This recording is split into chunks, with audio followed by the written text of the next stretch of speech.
Hello बच्चों, let's read the question. The question is if C1 equals to 3 picofarad and C2 equals to 2 picofarad, calculate the equivalent capacitance of the network shown in figure between points A and B.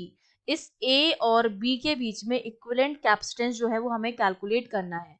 तो देखिए, इस question के लिए हमारा जो की concept रहेगा, की कॉन्सेप्ट में हमें पता होना चाहिए कि हमारा जो कॉम्बिनेशन है कैपेसिटेंस का वो किस में है, सीरीज में है.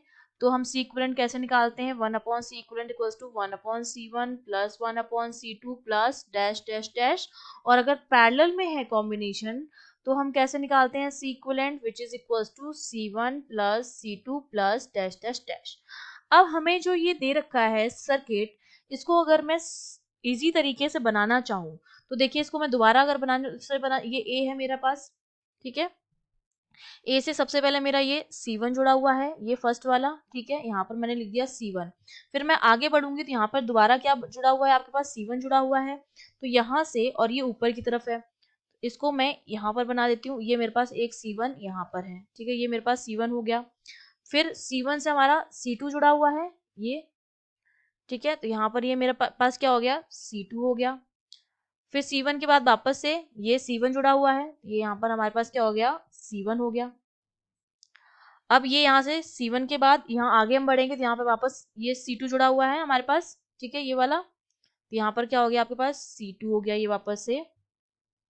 और यहाँ पर इस तरह से B के बीच में क्या जुड़ा हुआ है, एक C1 और जुड़ा हुआ है. ये इस तरह से यहाँ पर एक C1 और कनेक्टेड है. ये मेरा सर्किट डायग्राम कुछ इस तरह का, ये मैंने इसको सिंप्लीफाई कर लिया है और ये मैंने कुछ इस तरह का बना दिया है.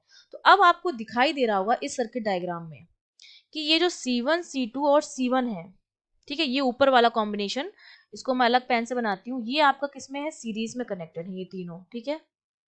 ये तीनों जो है आपके, आपको दिख रहे हैं, सीरीज में कनेक्टेड हैं, ठीक है. सीरीज में क्या होता है, Q जो होता है वो सेम रहता है, ठीक है, इन सीरीज. तो C1, C2 एंड C1 ये आपके हो गए सीरीज में.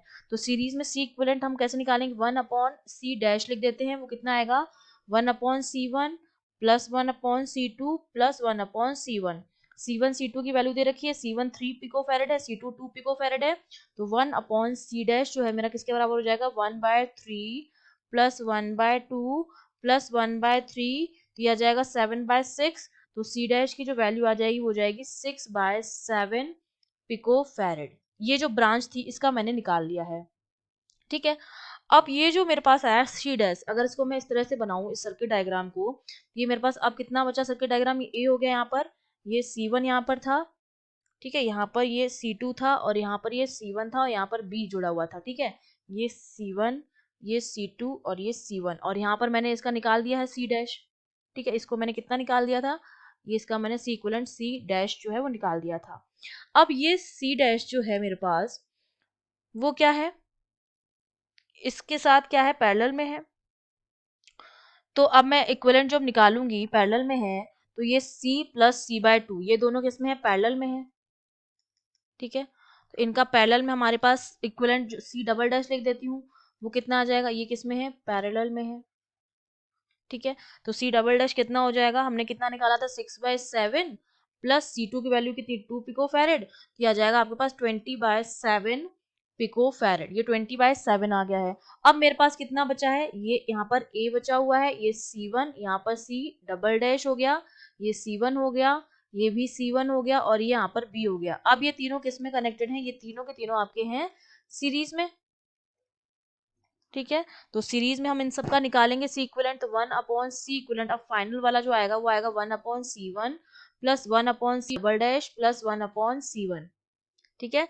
सबकी वैल्यूज पुट कर देंगे तो 1 अपॉन सी इक्विवेलेंट जो है मेरे पास 1 अपॉन C1 मतलब 1/3 plus 1 upon C double dash 20/7, तो ये हो जाएगा 7/20 प्लस 1/3. इसको सॉल्व करेंगे तो ये वैल्यू आती है 61/60.